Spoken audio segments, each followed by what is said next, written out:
Very good evening friends Gupta ji की पाठशाला YouTube channel में आप सभी का स्वागत है। फ्रेंड्स, आज है 27 जनवरी 2025 और 27 जनवरी 2025 को हम लोग दो महत्वपूर्ण टॉपिक्स को देखेंगे। दोनों टॉपिक्स काफ़ी महत्वपूर्ण हो जाते हैं आगामी मेंस के लिए, और दोनों टॉपिक जो है समसामयिकी से रिलेटेड है। कल जो हम लोग अपनी गणतंत्र दिवस के 75 साल पूरा होने का जश्न जो मना रहे हैं, उसी से रिलेटेड दोनों टॉपिक्स है। पहला टॉपिक से 75 साल में कितना बदला संविधान, अब तक कितने संशोधन हुए, और 25 सबसे चर्चित संशोधनों के बारे में भी हम लोग यहाँ पर डिस्कशन करेंगे। दूसरा टॉपिक है कि क्या 75 वर्षों में संविधान सही से लागू हो पाया है या नहीं। इन दोनों का हम लोग एनालिसिस करेंगे। तो चलिए पहला देखते हैं, 75 साल में कितना बदला संविधान, अब तक कितने संशोधन हुए, 25 सबसे चर्चित संशोधनों की चर्चा करेंगे। भारत में कौन से संशोधन अब तक सबसे अहम रहे और इनके विषय क्या क्या रहे, इनमें से किन संशोधनों ने भारत के संविधान पर सबसे ज़्यादा असर डाला है। तो चलिए हम लोग देखते हैं विस्तार से। भारत आज यानी 26 जनवरी 2025 को अपना 76वां गणतंत्र दिवस मना रहा है। इस मौके पर पूरे देश में जश्न का माहौल है। दरअसल इसी दिन 26 जनवरी 1950 को देश में संविधान अस्तित्व में आया था। तब से लेकर अब तक इसमें कई बदलाव किए जा चुके हैं। अगर आंकड़ों से ही समझा जाए तो भारत का संविधान 75 साल से कुछ संशोधनों के साथ भारत का मार्गदर्शन करने वाला दस्तावेज बना हुआ है। इसकी अहमियत कितनी ज़्यादा है, इसका अंदाज़ा इस बात से भी हम लोग लगा सकते हैं कि यूनिवर्सिटी ऑफ शिकागो की एक स्टडी में अलग अलग देशों के 1789 ईस्वी के बाद से लागू हुए करीब 200 से ज़्यादा संविधानों की स्टडी की गई थी, जिसमें यह पाया गया कि संविधान की औसत आयु लगभग 17 वर्ष ही पाई गई थी। इस लिहाज से भारत में संविधान लागू हुए अब 75 वर्ष होने वाले हैं। इसमें कुछ अनुच्छेदों में सुधार को छोड़ दे तो बाबा साहब अम्बेडकर के नेतृत्व वाले संविधान निर्माताओं की छाप आज भी देश के छोटे बड़े हर नियम और कानून में देखी जा सकती है। चलिए, अगर दक्षिण एशियाई देशों की अगर हम लोग बात करें तो जहां श्रीलंका में 3 बार संविधान बदला जा चुका है, वहीं पाकिस्तान में ऐसा 6 बार, नेपाल में 5 बार संविधान बदला जा चुका है। तो कुछ तो खूबी रही है कि भारत के संविधान की, जो यह अमेरिका के बाद दुनिया का दूसरा सबसे पुराना संविधान है। वेरी वेरी इंपॉर्टेंट है फ्रेंड्स।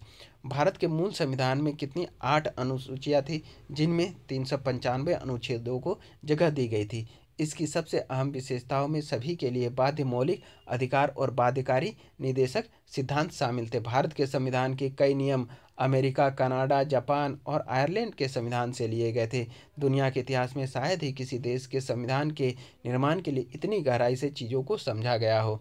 ठीक है, संविधान के 75 वर्ष के इतिहास में संविधान में अब तक करीब 106 बार संविधान संशोधन किए जा चुके हैं। ठीक है, जहां पहला संविधान संशोधन 18 जून 1951 ईस्वी को किया गया था, वहीं आखिरी जो है 106वां संविधान संशोधन 28 सितंबर 2023 को किया गया। इसके तहत लोकसभा, राज्य की विधानसभाओं में महिलाओं की सदस्यता को अनिवार्य तौर पर 1/3 तक करने का प्रावधान शामिल हुआ। तो पहला जब संविधान संशोधन हुआ था 18 जून 1951 ईस्वी को, तो उसमें क्या हुआ था, 9वीं अनुसूची को जोड़ दी गई थी और उसी के तहत क्या किया गया था, जमीनों की जो है जो अधिकार है वो राज्य सरकारों को दिया गया था। और इसके साथ ही साथ क्या किया गया था, जो जमींदारी प्रथा थी उसके उन्मूलन के लिए कड़े नियम और कानून बनाने की बात कही गई थी। ठीक है, अब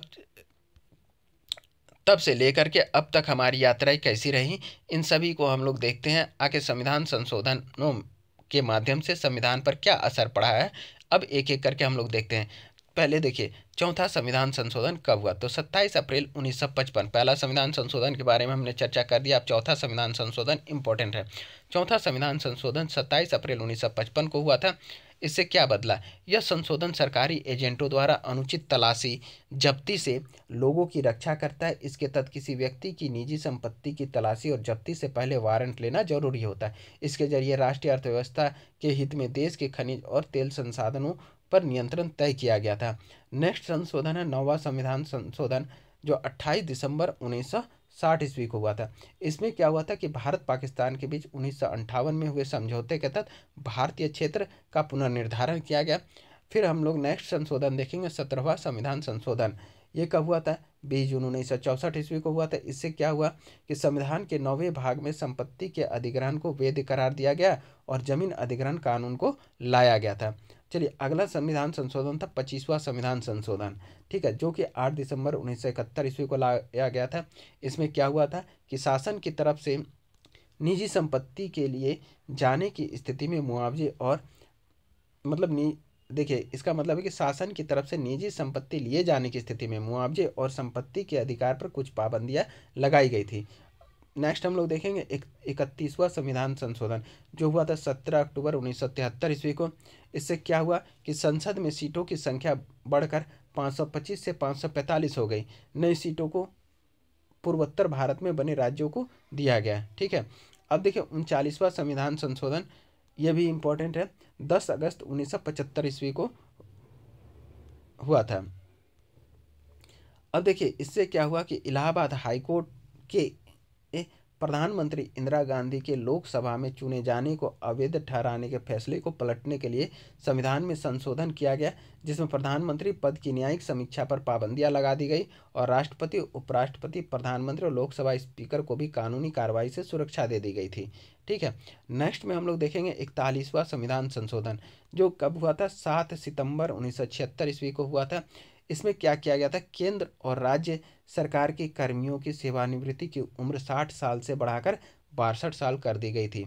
अब देखिए 44वां संविधान संशोधन, 44वां कॉन्स्टिट्यूशन अमेंडमेंट यानी 44वां संविधान संशोधन 20 जून, 1 अगस्त और 6 सितंबर 1979 को हुआ था। इससे क्या हुआ कि देश में आपातकाल खत्म होने के बाद संविधान संशोधन हुआ, ठीक है, जिसमें 42वां संविधान संशोधन के कई प्रावधान को खत्म किए गए। मानवाधिकारों की सुरक्षा और कार्यकारिणी और न्यायपालिका के गलत इस्तेमाल को रोकने का प्रावधान किए गए, ठीक है। आगे अगला संविधान संशोधन है, यहाँ ध्यान रखिएगा, 61वां संविधान संशोधन, ठीक है, वो 28 मार्च 1989 ईस्वी को लागू किया गया था, जिसमें क्या हुआ था, मताधिकार का प्रयोग करने की वैध उम्र को 21 वर्ष से घटा करके कितने वर्ष कर दिया गया, 18 वर्ष कर दिया गया। फिर नेक्स्ट देखेंगे 74वां संविधान संशोधन, कब हुआ, 1 जून 1992 ईस्वी को। शहरी क्षेत्रों में स्थानीय निकायों, नगर पालिकाओं को प्रशासनिक निकायों का दर्जा दिया गया। फिर देखेंगे 77वां संविधान संशोधन यानी कि 77वां संविधान संशोधन 17 जून 1995 ईस्वी को किया गया। इससे क्या हुआ कि अनुसूचित जाति, अनुसूचित जनजाति से आने वाले कर्मियों को प्रोन्नति में आरक्षण का प्रावधान किया गया था। फिर आया 91वां संविधान संशोधन, यह हुआ था 1 सितंबर 2004 को। इससे क्या हुआ, केंद्र और राज्य सरकारों में कैबिनेट मंत्रियों की संख्या कुल विधायकों के 15% तक सीमित की गई। दल बदल कानून को मजबूत किया गया। फिर आया 93वां संविधान संशोधन, जो कि 20 जनवरी 2006 को हुआ था। इससे क्या हुआ, अन्य पिछड़ा वर्ग के आरक्षण को सरकारी के साथ साथ निजी शिक्षण संस्थाओं में भी लागू किया गया था, ठीक है। नेक्स्ट है 103वां संविधान संशोधन, ये 12 जनवरी 2019 को हुआ था। इसमें क्या दिया गया था, आर्थिक रूप से कमजोर वर्ग यानी EWS को 10% आरक्षण दिए जाने का प्रावधान किया गया। अगला है कि 106वां संविधान संशोधन, इसमें क्या था कि 28 सितंबर 2023 को यह हुआ था। 106वां संविधान संशोधन 28 सितंबर 2023 को हुआ। इससे क्या हुआ कि लोकसभा और राज्यों की विधानसभाओं में महिलाओं के लिए 1/3 सीटों का आरक्षण का प्रावधान किया गया। तो फ्रेंड्स, ये सभी अमेंडमेंट को आप लोग ध्यान रखेंगे जो महत्वपूर्ण है। चलिए आगे हम लोग देखते हैं, भारत का संविधान 75 साल में क्या सही तरीके से लागू हो पाया है या नहीं। तो इसका हम लोग एनालिसिस करेंगे, क्योंकि ये BBC की डॉक्यूमेंट्री से ली गई है, ठीक है। तो इसको हम लोग ध्यान से थोड़ा देखेंगे और इसका एनालिसिस करेंगे। इससे काफ़ी आपको मटेरियल भी मिलेंगे जो मेंस में आपको काफ़ी सहायक सिद्ध होगा ये, ठीक है। भारत इस साल संविधान लागू होने के 75 साल पूरे होने का जश्न मना रहा है। 26 जनवरी 1950 ईस्वी को भारतीय संविधान लागू हुआ था। संविधान सभा ने 26 नवंबर 1949 ईस्वी को संविधान अपनाया था। उसके 75 वर्ष पूरे होने पर नवंबर में भारतीय संसद में एक लंबी बहस भी हुई थी। दुनिया के सबसे लंबा लिखित संविधान, जिसमें नागरिकों के अधिकार, कर्तव्य और उनके जीवन को बेहतर बनाने के लिए जरूरी प्रावधान शामिल हैं। अब तक संविधान में 100 से अधिक बार संशोधन हो चुके हैं। संविधान के अलग अलग प्रावधान देश में समय समय पर चर्चा का विषय बनते रहे हैं। इसमें हाल के समय का एक अहम पड़ाव पिछले साल हुआ, जब आम चुनाव भी हुए। जब संविधान में परिवर्तन से लेकर उसे खत्म करने की बात एक चुनावी मुद्दे के तौर पर उठी, और कई चुनावी विश्लेषकों ने यह माना कि भारतीय जनता पार्टी को इस मुद्दे के चलते अकेले दम पर पूर्ण बहुमत नहीं मिल सका। चलिए, देश के विकास में सामाजिक न्याय, शिक्षा, जागरूकता, आर्थिक विकास, धार्मिक स्वतंत्रता, अभिव्यक्ति की स्वतंत्रता जैसे विषयों में संविधान की भूमिका के बारे में हम लोग यहाँ पर चर्चा करेंगे। अब जबकि देश भर में संविधान लागू होने के 75 वर्ष पर कार्यक्रम हो रहे हैं, साथ ही टेक्नोलॉजी के विकास के साथ जो चुनौतियां सामने आ रही है उसे भी जानने समझने की हम लोग यहाँ पर कोशिश करेंगे।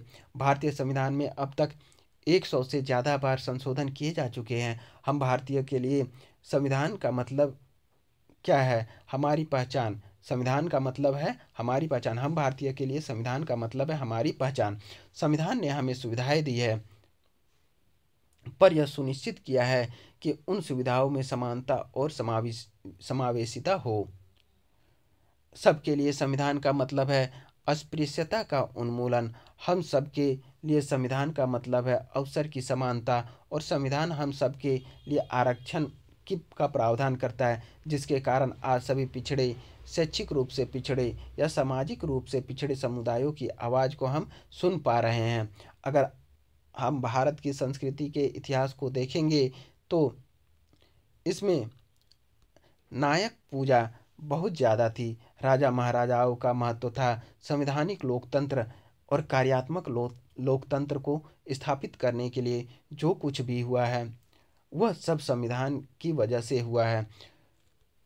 चलिए, अगर संविधान नहीं होता तो ब्रिटिश काल से पहले के भारत और आज के भारत में ज़्यादा फर्क नहीं रहता। आज जो है करोड़ों दलित महिलाओं और वंचितों को नागरिक अधिकार देता है कौन? हमारा संविधान। भारत में करोड़ों दलितों, महिलाओं और वंचितों के लिए संविधान उन्हें नागरिक अधिकार देता है। इन 75 सालों में जिस तरह से लोकतंत्र का विकास हुआ उसमें यह साफ तौर पर दिखता है कि दलितों, पिछड़ों और महिलाओं की भागीदारी बढ़ी है। जो देश पहले कर्मकांडों और धर्म ग्रंथों के आधार पर चलता था, अब वह एक संविधान की उस किताब के आधार पर चलता है जिसमें समानता, न्याय, बंधुत्व और मनुष्यता है। सामान्य वर्ग के गरीब छात्रों के लिए आरक्षण का प्रावधान भी किया गया है। भारत के संविधान में 103वें संशोधन करके सामान्य वर्ग के गरीब छात्रों के लिए आरक्षण का ये प्रावधान किया गया है। अब देखिए, यह वर्ग सामाजिक और आर्थिक रूप से पिछड़े हुए उन लोगों को शामिल करता है जो गरीबी की रेखा से ऊपर होते हैं, लेकिन फिर भी आर्थिक रूप से मजबूत नहीं होते हैं। जब आर्थिक आधारित आरक्षण की बात हो रही है और दलितों के वर्ग में भी और अधिक वंचितों के मुद्दे को उठाया जा रहा है, तो ऐसे में क्या संविधान ने सामाजिक असमानता के पहलू को सही तरीके से संबोधित किया है? इसमें अभी और सुधार की ज़रूरत है। यह एक प्रश्न चिन्ह लग रहा है। अगर उपवर्गीकरण होता है तो यह दलितों के संवाद को कमज़ोर करेगा, क्योंकि पिछले कुछ दशकों में ही दलितों का योगदान राष्ट्रीय विमर्श में जगह बना पाया है। अब अगर उसमें आप उपवर्गीकरण लाएंगे तो आपस में एक टकराव शुरू हो जाएगा। संविधान पर आजकल काफ़ी ज़्यादा राजनीति हो रही है, तो संविधान पर राजनीति का क्या प्रभाव है और क्यों ये चर्चा का विषय बना हुआ है? पिछले लोकसभा चुनाव में कांग्रेस ने संविधान बचाव का मुद्दा उठाया था। संविधान पर राजनीति एक संवेदनशील और जटिल मुद्दा है। संविधान पर जो है राजनीति एक संवेदनशील और जटिल मुद्दा है, जो समय समय पर देश की राजनीति और सामाजिक चर्चा का हिस्सा बनता रहा है। विभिन्न राजनीतिक दल अक्सर संविधान की रक्षा की बात करते हैं और इसे बचाने का वादा भी करते हैं। चुनाव के दौरान संविधान का मुद्दा खास तौर पर उठाया जाता है। हाल ही में हुए लोकसभा चुनाव में भी संविधान से जुड़े मुद्दे प्रमुख रूप से चर्चा में रहे थे। चर्चा का केंद्र में क्या थी? जातियाँ थी। जब इस देश में जातियाँ हैं तो जाति की राजनीति भी होगी और जाति की चेतना और अस्मिता की बात भी होगी। कांसीराम जी की कुछ बातों को हम लोग यहाँ शामिल करते हैं। मान्यवर कांसीराम जी ने जातियों के भीतर चेतना पैदा करके, उनके अपने आइकॉन्स पैदा करके उनके भीतर सम्मान और स्वाभिमान पैदा किया था और बहुजन एकता बनाने की कोशिश भी की थी, जो असल में भारत की लोकतांत्रिक और संवैधानिक व्यवस्था का एक महत्वपूर्ण कारण था। लेकिन उसके बाद जो हिंदुत्व का मामला हुआ या हिंदुत्व का हमला हुआ, उसने उन जातियों की अस्मिता को खत्म करने की कोशिश की। चलिए, चुनावी नतीजों के बाद जैसे कि लाडली बहना जैसी योजनाओं की भी चर्चा हो रही थी, लेकिन एक अहम बात थी जिसे बहुत सारी राष्ट्रीय मीडिया ने नज़रअंदाज किया, और वह था उपवर्गीकरण। इसके कारण राजनीतिक माहौल पूरी तरह से बदल गया। ठीक है, जाति को दूर करने की बात अगर सचमुच समानता की दिशा में होती तो उसे स्वीकार करना आसान होता, लेकिन जाति के मुद्दे ने एक राजनीतिक चुनावी या चुनौती पैदा की है, जिसे ढकने के लिए धर्म को लाया गया है। अगर अगर धर्म में भी परेशानी आने लगी तो कुछ और करना पड़ रहा है। यह एक बड़ी चुनौती लगती है, और दुर्भाग्य से नहीं लगता है कि दमित और उत्पीड़ित नेतृत्व इस चुनौती को महसूस कर रहा है। इसके लिए जागरूकता की आवश्यकता है। देखिए, संविधान को लेकर लोगों में जागरूकता एक महत्वपूर्ण मुद्दा है, जो समय समय पर चर्चा का विषय बनता है। हालांकि भारत में संविधान के महत्व को लेकर लोगों में समझ बढ़ी है, लेकिन ज़मीनी स्तर पर इस बारे में जानकारी की कमी अभी भी देखी जाती है। ठीक है, खास करके ग्रामीण इलाकों की बात होती है, जहाँ संविधान में मौलिक अधिकार और कर्तव्यों के बारे में लोगों को कम जानकारी होती है। मौलिक कर्तव्य, मौलिक अधिकार जैसे विषयों के बारे में लोगों को कम जानकारी है, लेकिन सोशल मीडिया का उपयोग इस तरह से करना चाहिए कि संविधान के हर पहलू के बारे में लोगों तक जानकारी पहुंचे।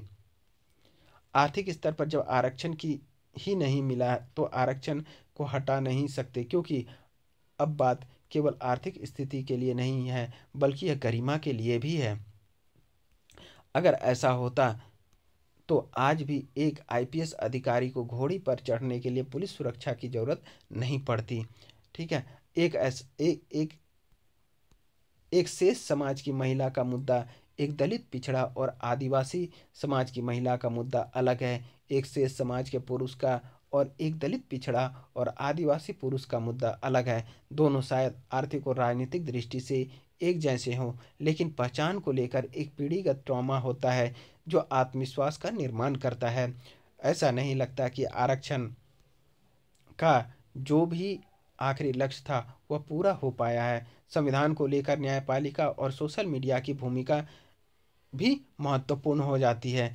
ठीक है, तो अब हम लोग यहाँ देखेंगे कि इस संबंध में न्यायपालिका और संविधान ने अपना कैसा भूमिका निभाया है, तो उसका हम लोग एनालिसिस करेंगे यहाँ पर।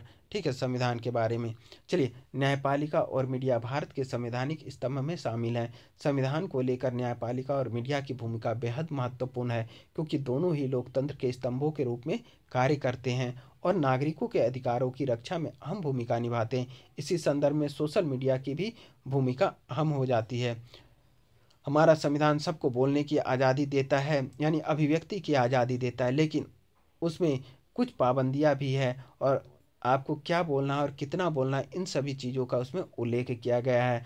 कई बार लोग पाबंदियों का ख्याल नहीं रखते हैं। अभिव्यक्ति की आज़ादी और सोशल मीडिया दोनों ही चीज़ें लोगों के व्यक्तित्व विकास के लिए बहुत महत्वपूर्ण साबित तो हो रही है, लेकिन कई बार यह चुनौती भी पैदा कर रही है, जैसी कि झूठी खबरें वगैरह। ठीक है, हमारे देश में हर नागरिक को सुप्रीम कोर्ट या हाई कोर्ट पर बहुत भरोसा है, और जब भी उन्हें लगा है कि उनके किसी भी अधिकार या कर्तव्य को खतरा महसूस हुआ है, तो सुप्रीम कोर्ट ने हमेशा एक उचित हस्तक्षेप किया है। पिछले वर्षों में हम लोगों ने यह देखा है कि खुद सुप्रीम कोर्ट के 4 जज निकल कर यह कहते हैं कि उनके ऊपर दबाव है और उन्हें काम नहीं करने दिया जा रहा है। तो क्या इस प्रकार के जो चीज़ें सामने आ रही है, तो क्या यह संविधान के ऊपर एक प्रश्न चिन्ह नहीं लगा रहा है कि 75 वर्षों के पूरा होने पर भी सही ढंग से, सही मायने में हमारा संविधान लागू हुआ है या नहीं? क्योंकि कोर्ट के जज की जब ये स्थिति हो सकती है, तो बाकी बाकी का समस्याओं का समाधान कैसे किया जा सकता है, इसके बीच कैसे सामंजस्य बैठाया जा सकता है, और इसको और अच्छे तरीके से काम करने की आवश्यकता है। ठीक है, चलिए, फिर कुछ फैसले हम लोगों ने देखे, और फैसलों के बाद उन जजों की नियुक्ति को देखे कि वे कहाँ जा रहे हैं। उससे कहीं ना कहीं उस न्यायपालिका पर भी सवाल खड़े हो रहे हैं। ठीक है, कि संवैधानिक भावना जो एक देश में होनी चाहिए वह अभी तक हमारे यहाँ नहीं हुई है। मीडिया क्या अपने कर्तव्यों का सही ढंग से निभा रही है?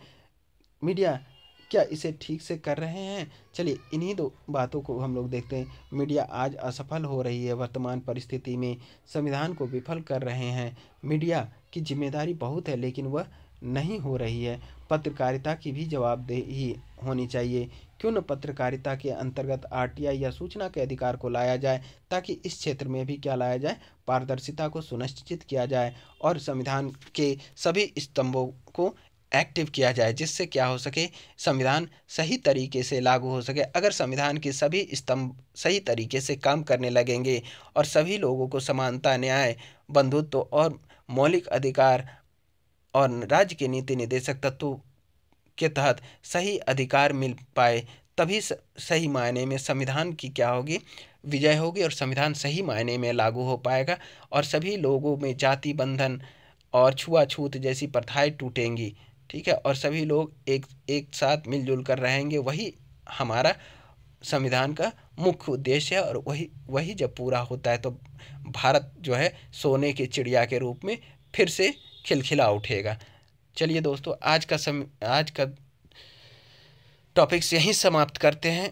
इसके साथ ही कल फिर से हम नए क्लेवर और नए फ्लेवर के साथ फिर से नए टॉपिक्स के साथ आप लोगों के समक्ष प्रस्तुत होंगे। तब तक के लिए धन्यवाद दोस्तों। आप लोग मेरे चैनल को लाइक, सब्सक्राइब, शेयर और कमेंट ज़रूर करें। धन्यवाद। Good night.